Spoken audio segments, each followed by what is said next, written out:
Assalamualaikum warahmatullahi wabarakatuh. Perkenalkan, saya Alivia Talita Salsabila dan teman-teman saya dari kelompok 5 akan membahas materi mengenai abstrak dan kutipan. Yang pertama ada definisi abstrak. Menurut Kilborn 1998, abstrak adalah teks yang berisi hal-hal yang paling penting, yaitu mengenai isi teks yang sudah ada secara ringkas berbentuk padat dan singkat. Selanjutnya ada jenis-jenis abstrak. Yang pertama ada abstrak indikatif. Abstrak indikatif merupakan petunjuk singkat tentang pokok isi karangan tanpa disertai informasi terperinci mengenai hasil dan tujuan. Yang kedua ada abstrak informatif. Abstrak ini menampilkan sebanyak mungkin data kuantitatif dan data kualitatif sehingga pembaca tidak perlu membaca dokumen aslinya. Yang ketiga ada abstrak ulasan. Abstrak ini tidak hanya menjelaskan isi dari artikel asli, tetapi mengevaluasi atau menilai, memberi pendapat, dan dapat menganalisis kerjanya bahkan cara penyajiannya. Yang keempat, ada abstrak pokok. Abstrak yang ditulis dengan maksud untuk menarik perhatian pembaca terhadap suatu artikel. Yang terakhir, ada abstrak statistik atau numerik. Abstrak ini ditulis secara ringkas dan mudah dibaca. Umumnya digunakan dalam memproyeksikan kecenderungan pertumbuhan penduduk, pasar, konsumsi, dan lain-lain. Selanjutnya, ada penyusunan abstrak. Dalam penyusunan abstrak, kita tidak bisa sembarang untuk menyusunnya. Ada beberapa hal yang harus diperhatikan. Yang pertama adalah latar belakang. Di dalam latar belakang, menuliskan beberapa informasi latar belakang yang penting yang mendasari pelaksanaan penelitian secara singkat. Yang kedua, ada penulisan tujuan penelitian dalam abstrak harus dituliskan secara singkat, namun tidak mengurangi esensi tujuan penelitian. Yang ketiga, ada metode.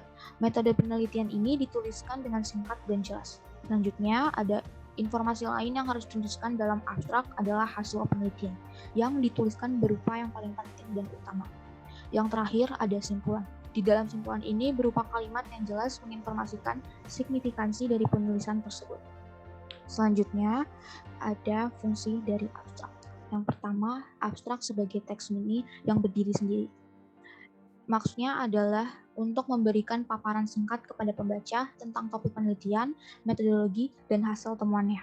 Yang kedua, ada abstrak sebagai perangkat screening untuk memungkinkan pembaca untuk memutuskan apakah akan membaca artikel atau tulisan secara keseluruhan. Yang ketiga, ada sebagai pratinjau yang menciptakan kerangka interpretatif yang dapat memandu dalam membaca keseluruhan abstrak. Dan terakhir, ada sebagai alat bantu dalam pengindeksan, biasanya dilakukan oleh badan pengindeks profesional untuk layanan database besar. Selanjutnya akan dijelaskan oleh teman saya. Selanjutnya, saya Putih Khairunisa dari kelompok 5. Saya akan memaparkan materi mengenai cara menulis abstrak dengan kaidah kebahasannya. Namun, sebelum masuk ke materi itu, izinkan saya menjelaskan bahwa abstrak memiliki 5 sifat. Yang pertama itu ada jelas, yang kedua itu tepat, 3 ringkas, keempat objektif, dan yang kelima berdiri sendiri. Selanjutnya, cara menulis abstrak dengan kaidah kebahasannya. A. Jumlah kata. Cara menulisan abstrak yang pertama adalah jumlah kata, yang mana maksimal itu sebanyak 150 kata. Namun, jumlah demikian merupakan aturan umum yang perlu dipahami oleh setiap penulis. Nah, yang 150 kata ini bukan menjadi jumlah yang mutlak terpenuhi. Namun, aturan yang berlaku di Indonesia saat ini ialah jumlah kata yang digunakan dalam penulisan abstrak itu kisaran 100 hingga 150 suku kata. Yang B. Jarak antar baris. Setelah mengetahui jumlah kata yang diperlukan, selanjutnya mengetahui bahwa spasi penulisan antar baris itu sebanyak spasi 1 atau single spacing. C. Penulisan bahasa asing. Penggunaan bahasa asing dalam abstrak yang dibuat harus dicetak miring dalam penulisannya. Yang D. Jumlah paragraf. Contoh abstrak karya tulis ilmiah yang ada terdiri 3 paragraf, yang mana pada paragraf pertama itu memuat judul penelitian, rumusan masalah, latar belakang, dan tujuan penelitian. Pada paragraf kedua itu memuat metode penelitian, teknik analisa data, dan landasan teori. Nah, yang ke paragraf ketiga ini itu memuat hasil atau kesimpulan yang diperoleh dari penelitian yang sudah dilakukan. Yang E. Bahasa. Dalam penulisan abstrak, bahasa yang digunakan adalah bahasa induk dan bahasa global. F. Kata kunci. Pada hal ini cara membuat abstrak diberikan kata kunci yang terkait dengan penelitian yang dilakukan. Jumlah kata kunci yang diberikan sekitar 3 sampai dengan 5 yang dipisahkan dengan tanda koma. Yang G. Penulisan singkat, padat, dan jelas. Di dalam penelitian abstrak yang dibuat perlu penulis abstrak yang singkat, padat, dan jelas. Sehingga jumlah kata yang digunakan tidak boros, serta poin-poin yang ingin dibahas di dalam setiap paragraf itu tidak keluar dari penulisan abstrak yang baik dan benar.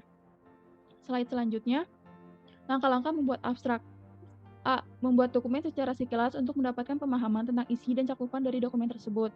Nah, yang kedua itu buat suatu catatan yang memuat poin-poin utama dalam dokumen. Yang C itu buat satu konsep dasar dari catatan yang dibuat pada langkah kedua dengan tidak terlalu banyak menggunakan ungkapan dari dokumen aslinya. Yang D, periksa konsep dasar tersebut. Setelah perbaikan atau koreksi, perlu dilakukan edit konsep abstrak dan membuat dalam gaya penyajiannya. Selanjutnya, tunjuk pembuatan susunan abstrak. 1. Pedoman penulisan dan data bibliografi. 1. Judul dokumen, terdiri dari judul pokok dan judul tambahan. Yang kedua, nama peneliti atau penanggung jawab laporan, atau yang disebut juga pengarang. Yang ketiga, impresium. Impresium merupakan uraian tentang tempat terbit laporan, penerbit, dan tahun terbit. Yang keempat, kolase. Kolase adalah unsur-unsur yang perlu dicantumkan, yaitu yang memuat jumlah halaman, grafik, tabel, denah, lampiran, gambaran, dan keterangan lainnya jika ada. Dan yang terakhir itu nama penyarinya. Di slide selanjutnya, pedoman penulisan atau pengetikan. 1. Nomor atau nomor urut abstrak ditulis sebelum judul penelitian. Yang kedua itu abstrak diketik dalam satu alinea. Yang ketiga dapat dipilih salah satu model penulisan kutipan. Yang keempat tidak ada batasan panjang pendeknya abstrak. Umumnya antara 100 hingga 250 kata per satu halamannya. Dan yang terakhir itu kata kunci. Slide selanjutnya. 3. Pedoman penyusunan kalimat. Yang A. Tidak mengulang judul kalimat abstrak. Yang B. Menggunakan kalimat sederhana. Yang C. Keseragaman istilah. Yang D. Saling berkaitan. Yang E. Menyingkirkan kata-kata yang tak lazim. Yang D. Membatasi penggunaan kata-kata. Yang terakhir itu menggunakan kalimat efektif. Sekian yang bisa saya sampaikan. Berikutnya akan disampaikan oleh teman saya. Saya Rizra Mara Putri ingin menjelaskan tentang contoh abstrak tanpa data bibliografi yang tercantum. Ada aktif indikatif pekerjaan yayasan lembaga konsumen dikaji. Sumber informasi yang digunakan untuk menunjang pekerjaan yayasan ditinjau. Pengungkapan mutakhir dari yayasan lembaga konsumen sangat mempengaruhi keterperolehan informasi dan nasihat konsumen. Dibahas sumbangan yang dapat dilakukan oleh perpustakaan umum dalam memperkuat keterperolehan informasi konsumen dan nasihat baik untuk umum maupun untuk badan yang terlibat dalam informasi dan nasihat konsumen. Jadi kata kuncinya itu hak konsumen, informasi, dan jasa konsumen. Definisi kutipan. Secara sederhana, kutipan adalah semua kalimat atau paragraf yang bukan berasal dari ide tulisan Anda. Biasanya seorang penulis atau pengarang mengambil tulisan orang lain untuk menjadi bagian dalam tulisannya. Sekian penjelasan dari saya. Selanjutnya akan diteruskan oleh teman saya. Selanjutnya saya Ahmad Salman dari kelompok 5 akan menjelaskan tentang jenis kutipan. Pertama, kutipan tidak langsung. Penulis mengambil ide orang lain kemudian merangkainya dengan kalimat sendiri. Dengan kata lain, sang penulis tidak menulis sama persis kalimatnya, paragrafnya, atau teksnya dari sumber kutipan. Lalu kedua, kutipan langsung. Menulis ulang ide orang lain sesuai dengan aslinya.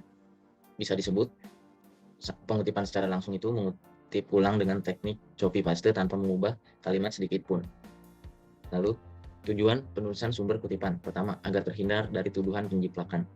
Dengan kita memakai sumber kutipan, kita tidak akan bisa dituduh menjiplak karena kita telah mencari itu di mana dari sumber kutipan tersebut. Lalu menghargai penulis terlebih dahulu. Dengan kita menaruh sumber kutipan di dalam artikel kita dapat menghargai sang penulis karena sang penulis itu lebih dulu telah memberikan kita sumber. Lalu membantu pembaca yang ingin mengetahui lebih dalam mengenai sumber kutipan. Lalu pedoman dalam kutipan. Pertama, kutipan harus ditempatkan di akhir kalimat dengan tanda baca. Jika ada lebih dari satu penulis, gunakan tanda hubung dan dalam tanda kurung. Lalu, jika ada lebih dari 2 penulis, daftarkan semua penulis terlebih dahulu, kemudian untuk deskripsi selanjutnya.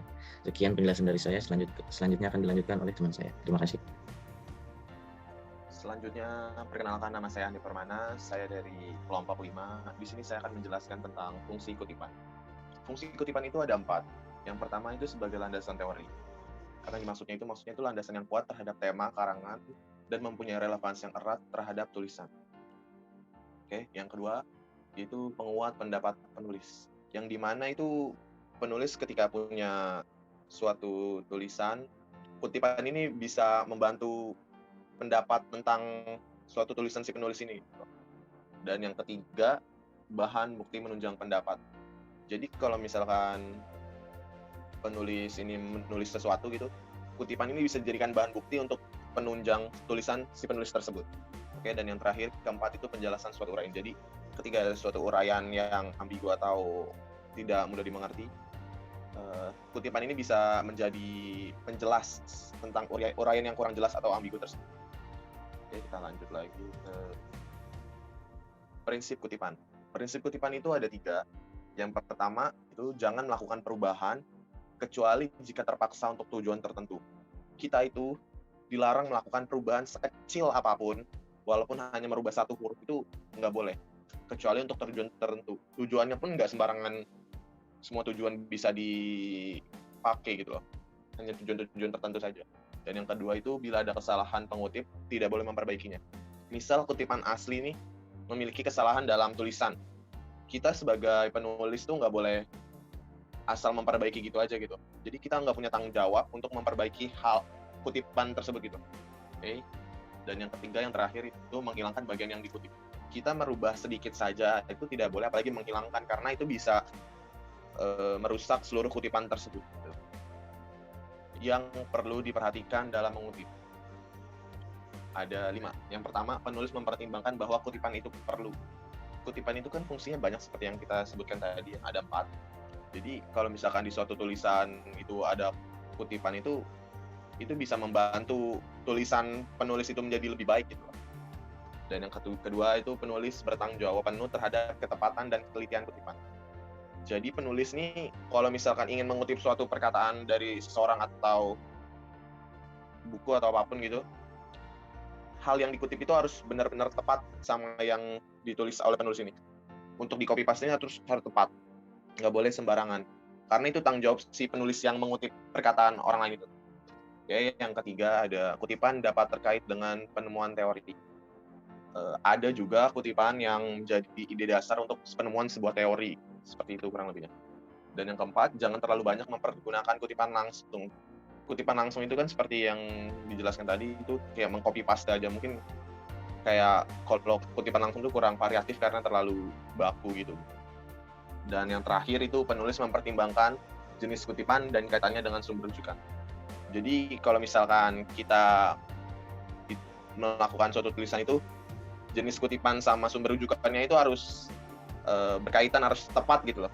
Jadi misal kutipan langsung, sumber rujukannya ini, jenis kutipan tidak langsung, sumber rujukannya seperti ini. Kurang lebihnya seperti itu. Kurang lebihnya mohon maaf. Wassalamualaikum warahmatullahi wabarakatuh.